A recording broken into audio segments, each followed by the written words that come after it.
अगर हमने कह दिया यह एक सेब है, यह एक सेब है, तो this is an apple, this is an apple.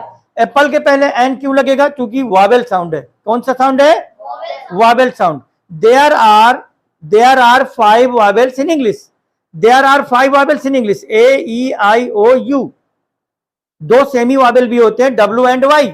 उनका प्रयोग आपको हम और डीपली समझाएंगे जब और आज आपको जानकारी अच्छी हो जाएगी, अच्छा नॉलेज हो जाएगा, जब आप लगभग 25 के बाद पहुंच जाएंगे, डे 25 के बाद, 25वें दिन होगा, 26, वहां पर आपको डब्ल्यू और वाई जब और अच्छा नॉलेज हो जाएगा, एक्सपीरियंस हो जाएगा इंग्लिश के बारे में, तभी समझ में बात वो आएगी।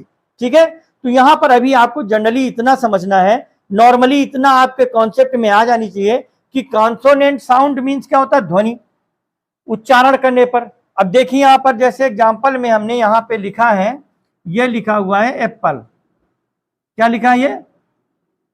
और एप्पल हम ऐसे लिखते हैं हिंदी में, एप्पल। ये ए आपका क्या है? हिंदी का वावेल साउंड है, इसलिए एप्पल के पहले एन लगेगा। ये हमारा क्या है? बुक या पेन, इनके पहले क्या लगेगा? इसके पहले एन लगेगा। बुक है, ये आपका यहाँ पे देखिए उच्चारण में बा आ रहा है, हिंदी का कॉन्सोनेंट है। पेन को कैसे लिखेंगे? पेन ऐसे लिखेंगे, पा। पा जो है आपका हिंदी कॉन्सोनेंट है। तो जो शब्द व्यंजन ध्वनि से प्रारंभ होते हैं उनके पहले ए आर्टिकल का प्रयोग करते हैं।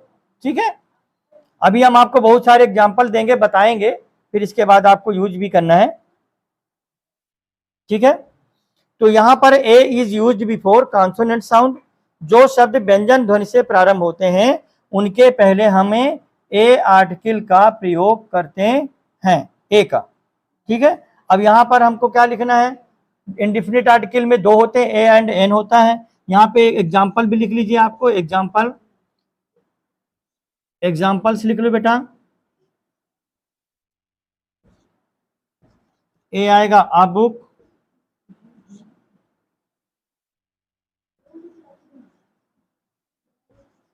a man,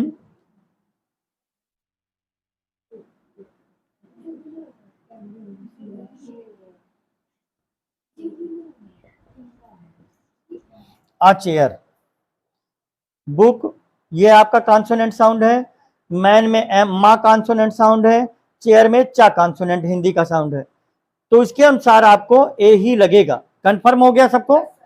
बिल्कुल कंफर्म, बहुत अच्छे समझ में आ गया ना। बुक के पहले ए लगेगा, मैन के पहले ए लगेगा, चेयर के पहले ए लगेगा। क्यों लगेगा? क्यों लगेगा? क्योंकि कॉन्सोनेंट साउंड है। क्योंकि कौन सा साउंड है? कॉन्सोनेंट साउंड है। तो कॉन्सोनेंट साउंड के पहले हमें ए का प्रयोग करना है। ठीक है, A is used before consonant sound. व्यंजन ध्वनि से जो प्रारंभ होंगे उनके पहले ए का प्रयोग करते हैं। ठीक है, इसके बाद हम आते हैं नंबर सेकेंडली, दूसरा नंबर में यहां पे लिखना है आपको एन, लिखिए एन इज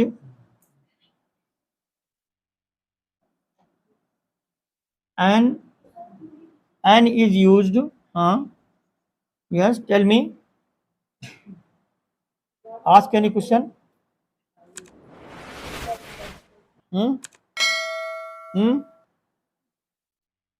क्या?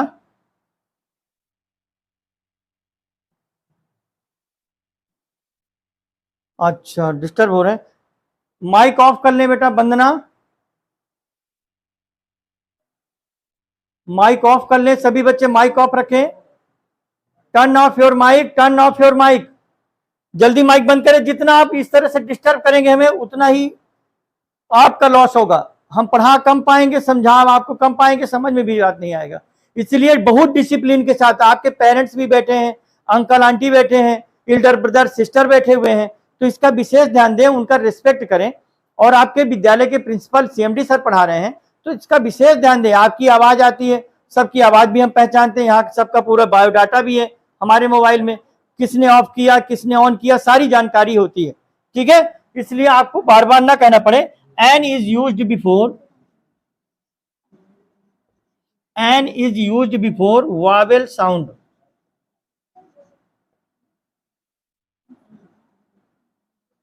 एन का प्रयोग जो होगा, an is used before vowel sound.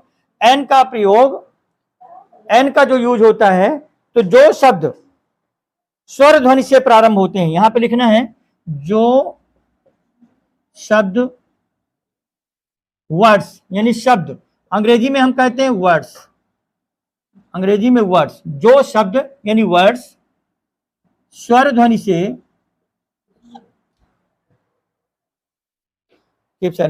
जो शब्द वर्ड्स स्वर ध्वनि से प्रारंभ होते हैं, हाँ, जो शब्द वर्ड स्वर ध्वनि से प्रारंभ होते हैं उनके पूर्व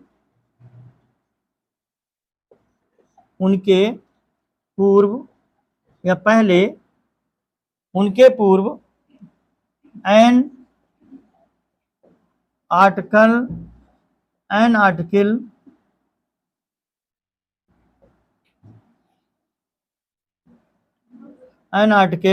का प्रयोग करते हैं। अब ये जरूरी नहीं है, ये जरूरी नहीं है कि वो ए ई आई ओ यू से ही प्रारंभ हो, वो कॉन्सोनेंट से भी प्रारंभ होंगे, पर उनका प्रोनाउंसिएशन, जो उनका उच्चारण है, वो आपका वावेल साउंड आना चाहिए। तो जो शब्द वर्ड्स स्वर ध्वनि से प्रारंभ होते हैं उनके पूर्व एन आर्टिकल का प्रयोग करते हैं। ठीक है, आज का जो पैराग्राफ है, आज का जो हमारा कॉन्सेप्ट है आर्टिकल का है, जो हमारा चैप्टर का नाम है यूज ऑफ आर्टिकल्स, अग्र शब्द, काइंड्स ऑफ आर्टिकल्स, अग्र शब्द के प्रकार। There are main two kinds of articles. अग्र शब्द मुख्यतः दो प्रकार के होते हैं, इंडेफिनिट और डेफिनिट आर्टिकल। तो आपको डेफिनिट आर्टिकल के बारे में बता दिया है, डेफिनिट एंड इंडेफिनिट। डेफिनिट में दा होता है, डेफिनिट में क्या होता है, दा का प्रयोग करते हैं, ठीक है, और इंडेफिनिट में ए और एन का प्रयोग करते हैं, ठीक है। पर दा कहां लगाते हैं और दी कहां बोलते हैं, टीएचई को दी और दा कब बोलते हैं, ये भी मैंने आपको क्लियर करवाया ना। टीएचई को जब कॉन्सोनेंट साउंड होगा तो हमें दा बोलना है, और जब वावेल साउंड आएगा तो हमको क्या बोलना है, दी बोलना है, ठीक है। तो ये सारी चीजें आपकी क्लियर हो रही हैं। अब इसमें हम देखिए बहुत सारे कुछ एग्जांपल्स आपको देंगे, यहाँ पे आप एग्जांपल में लिख भी लीजिए। हाँ, तो अब स्टूडेंट्स देखें, ध्यान दें, यूज ऑफ ए एन दी, इनका ये बहुत कुछ वर्ड्स दिए गए हैं यहाँ पे बोर्ड में, तो यहाँ पे इनमें एन दी का प्रयोग करना है, किसमें कहाँ ए होगा, कहाँ एन होगा, कहाँ दी होगा, ये आपको क्लियर करना है। Students look at the board once again. तो यहाँ पे लिखा है HMT, क्या लिखा है, HMT एक वॉच की कंपनी है, घड़ी की, HMT वॉच की एक क्या है, घड़ी की ही मेन घड़ी जो है, ठीक है, ये बनती है यहाँ पर। HMT जो एक कंपनी है, बहुत बड़ी कंपनी है हिंदुस्तान की। तो ये HMT का फुल फॉर्म होता है हिंदुस्तान मशीन टूल्स, इसका फुल फॉर्म भी है। तो यहाँ पर HMT के पहले देखिए, इसका हम प्रोनाउंसिएशन करेंगे, एच इस प्रकार से करेंगे इसका प्रोनाउंसिएशन। ये मार्कर क्लियर नहीं, मैं आपको दूसरा मार्कर यहाँ पे मैं देता हूँ। यहाँ पर जो है हम देखना है, एच स्टार्टिंग में जो है आपका, ये आपका क्या आ रहा है, वावेल आ रहा है। ये हिंदी का आपका वावेल आ रहा है, क्या आ रहा है स्टूडेंट्स, वावेल, क्या आ रहा है, वावेल आ रहा है, वावेल यानी स्वर, वावेल यानी स्वर। बात न करो तुम लोग, तो बिल्कुल बात न करो, फिर कल से ना बेटा बहुत मार पड़ेगी, सीधे बैठो, एक भी इधर उधर नहीं, बिल्कुल बोर्ड में देखिए। तो ये एच में ये आपका यहाँ पर ए आपका हिंदी वावेल आ रहा है, ये हिंदी वावेल आ रहा है, हिंदी वावेल, ठीक है। इसलिए यहाँ पर कंफर्म, एकदम बिल्कुल कंफर्म हो गया कि यहाँ पर हमको एन का प्रयोग करना है। किसका प्रयोग करना है, एन का, एन HMT होगा। अब देखिए एच शुरू का जो है हिंदी का, तो इंग्लिश में तो इसको कॉन्सोनेंट ही बोलेंगे, एच कॉन्सोनेंट है ना। जैसे AEIOU को, अगर हम AEIOU को 5 को हम निकाल दें तो शेष 21 तो कॉन्सोनेंट ही होते हैं ना, 21 कॉन्सोनेंट्स। तो ये जो 21 कॉन्सोनेंट है उन्हीं में देखिए आप, इसका स्टार्टिंग क्या है, एच जो है, इसका हिंदी में ये वावेल आ रहा है, ए है, छोटा से आहा तक में जो ये आपके स्वर हैं, ये हिंदी वावेल है, इसलिए यहां पे एन का ही प्रयोग करेंगे।